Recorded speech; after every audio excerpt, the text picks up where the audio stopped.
Since 2017, the Italian Wine Podcast has exploded and expects to hit 6 million listens by the end of July 2023. We're celebrating this success by recognizing those who have shared the journey with us and giving them the opportunity to contribute to the ongoing success of the shows. By buying a paper copy of the Italian Wine Unplugged 2.0 or making a donation to help the ongoing running costs, members of the international Italian wine community will be given the chance to nominate future guests and even enter a prize draw to have lunch with Stevie Kim and Professor Attilio Scienza. To find out more, visit us at italianwinepodcast.com. Chin chin!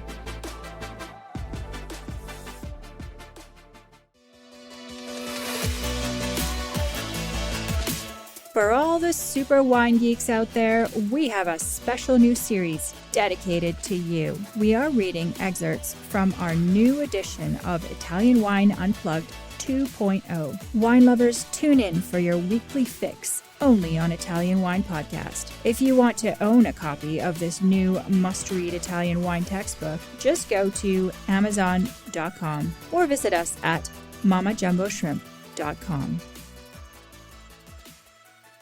Marche. Historical background. Marche is one of the most lively and interesting regions in the panorama of Italian viticulture, but wine production is not particularly well documented in the ancient literary and archaeological sources. The origin of viticulture in the region can be traced back to the arrival in the territory of the first peoples who came from Dalmatia across the Adriatic in the 2nd millennium BC. We begin to have more reliable information from the 10th century BC from the Picenian civilization, which settled in the southern part of the region, promoted viticulture as part of the early commercial exchange they initiated with the neighboring Etruscan populations, from whom they learned cultivation techniques, and later with the Balkan and Greek populations. The strategic position of the territory allowed trade between both sides of the Adriatic and between the north and south of the peninsula through what was called the Adriatic Bridge, as well as with the islands of Dalmatia, where numerous Greek colonies were situated. The ancient cultivation of vines is evidenced by the discovery near the town of Matelica in the province of Macerata of a tomb that belonged to a noble person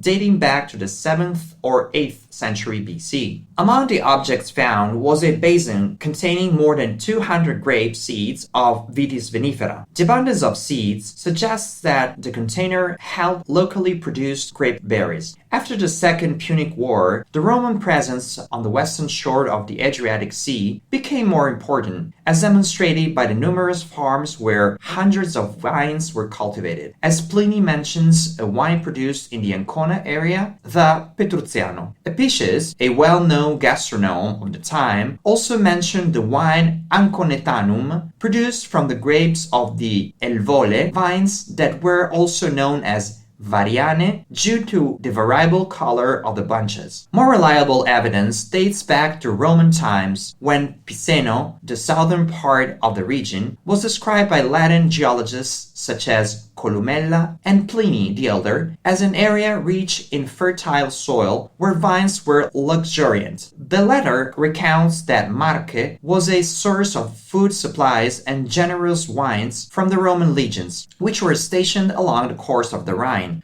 Towards the north, wine was produced by blending red wine from the Picenium area with the more alcoholic wines of Istria to reinforce the low-quality wine produced in the Padua area. Pliny's account was so detailed that even dwelt on the quality of the grapes, speaking of the Inzolia or Hirziola grapes found in the Picenium area in Umbria and much esteemed in France. The decline and fall of the Roman Empire coincided with a similar decline in agricultural activity, changing viticulture profoundly. Many lands were abandoned as the forests regained the upper hand once more. The luxuriant tree-lined vineyards that had marked the period of the Picene and the Romans gave way to small vineyards, often close to villages and enclosed by fences, where the vines were very dense and trained low in the albarello style. The few cultivated vineyards occupied small vegetable gardens, where they also shared space with other fruit trees. After suffering further setbacks as a result of the barbarian invasions,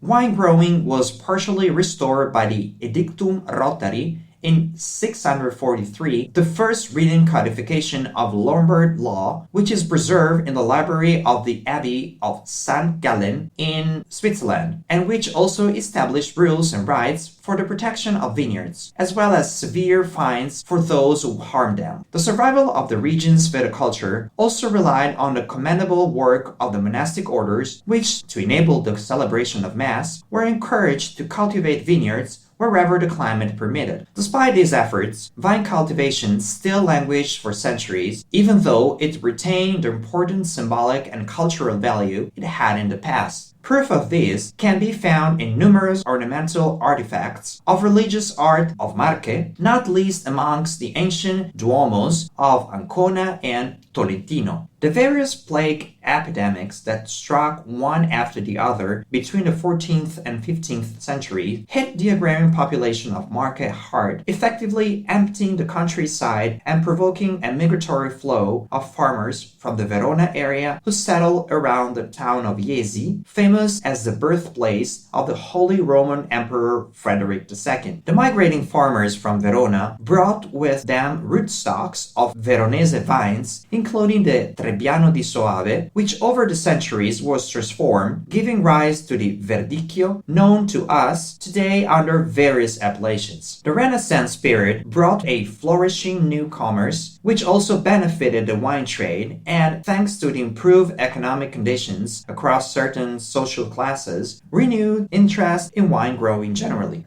The arrival of phylloxera was first reported in Marche region in 1890, 22 years after its accidental introduction into southern France from the American continent. It coincided with a period of significant political change for the region, which had recently witnessed the annexation of the Papal States into the Kingdom of Italy. The outbreak led to a significant contraction of the area under vines, which fell from 170,000 hectares in 1880 to just 60,000 hectares in 1913, confirming the official analysis of the region carried out towards the end of the 19th century. As in other Italian regions, producers in Marche now began to focus on improving the quality of the wines they produce. In a region where the presence of trellises and an enological economy that relied on local or family consumption of wine, made with a seemingly random mix of various grape varieties with different characteristics, harvested and vinified with little thought given to the degrees of ripeness of the grapes, the modernization of enological techniques, the establishment of specialized vineyards, and the introduction of significant reforms to agronomic plantings were now necessary. Are you enjoying this podcast? Don't forget to visit our YouTube channel, Mama Jumbo Shrimp, for fascinating videos covering Stevie Kim and her travels across Italy and beyond, meeting winemakers, eating local foods, and taking in the scenery. Now, back to the show. However, the viticultural reconstitution of the 1950s and the 1960s did not allow the rationalization of plantings that had been hoped for at the end of the 19th century, and the region continued to favor promiscuous rather than specialized cultivation. The custom of planting several varieties intermixed along the same row was maintained, even postponing the adoption of a few, quote, improved varieties of non-regional origin. This approach made it possible to conserve a high degree of ancient varietal biodiversity of farms, where the vine growers were the guardians of this variability. At the beginning of the 1970s, when the process of modernizing wine growing finally got underway, partly through the financial intervention of the European Economic Community and its European Agricultural Guidance and Guarantee Fund, producers drew on the empaglographic base they had available. In this way, Verdicchio, Sangiovese, Montepulciano, Biancame, and Vernaccia Nera became the vines of the various denominations rather than the international varieties which were already having an impact in other regions. In fact, small quantities of international varieties were already present in the modern areas of the region and became part of Marche's empaglographic heritage a few decades later without profoundly altering it. Geomorphology.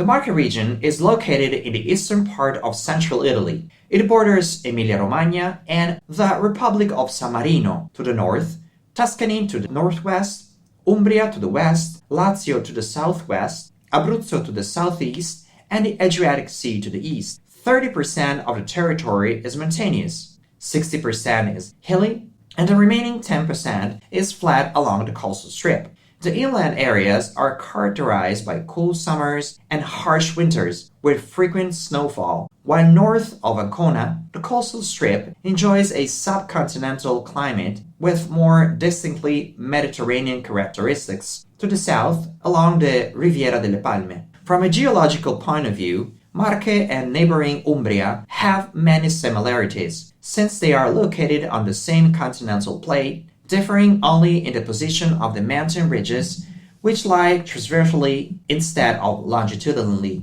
as are the river valleys with respect to the Adriatic Sea. On the border with Romagna, there are plates of Ligurian units that make up the Marecchia Valley flow, while in the areas of Fabriano, Mantelica, and Camerino, there are Miocene terrains, a geological phase that began 23 million years ago and ended only 5 million years ago with the so-called gypsum sulfur formation. The Mantelica Valley is located between 400 and 700 meters above sea level, between the Umbrio-Marchigiano Apennines, the Pre-Appennino Marchigiano, and the Monti Sibillini chain to the south, and is the only valley in Marche that runs parallel to the Adriatic. It is formed by a fault called Synclinale Camerte, a marine depression of the Miocene that collected terrigenous deposits, flysch, and turbidites, alternating sands and calcareous marls, covered in the quaternary by alluvium and groundwater debris. The valley, unlike the other valleys in the region, has a north-south orientation and the latitude that sustains a continental climate with little ventilation, strong temperature excursions, and a good annual rainfall. The production area of Verdicchio dei Castelli di Jesi, on the other hand, falls on the hills that flank the river Esino and is made up of soils from very compact Pliocene clay substrates. On the gentler slopes of the area, the soils are less compact, while in the valley floor, the alluvial soil is a sandy clayey calcareous. North of the river Esino, in a limited area of the province of Ancona, between Morro d'Alba and Senigallia, the Lacrima di Morro d'Alba denomination is cultivated. The vines are planted in the hilly areas suitable for this wine, with a preference from clayey and or sandy soils. Valley floor soils and those of the slopes facing the sea, including those in the municipality of Senigallia, the typicality of the coastal area, with deposits slightly sloping towards the sea and influenced by the action of rivers that have carved valleys with their straight path, is interrupted only by the Monte Conero area, which represents an exception of the geological panorama not only of the area, but of the Adriatic coastal strip, together with the Apulian Gargano. The promontory, which is just over 500 meters above sea level, has a conformation that gives it such an appearance of majesty that it has earned the appellation mountain. Vineyards have developed mainly in the southeastern part, protected from the cold northeasterly winds. The soils here consist of sandy clay sediments from the Pleistocene and are rich in limestone. In the southwestern part of Marche, between the Tronto and Aso rivers, an important wine-growing area extends around the town of Offida, whose geological substratum is made out of clays and fine sea sands from the upper Pliocene clays, from the lower Pliocene, and sands and conglomerates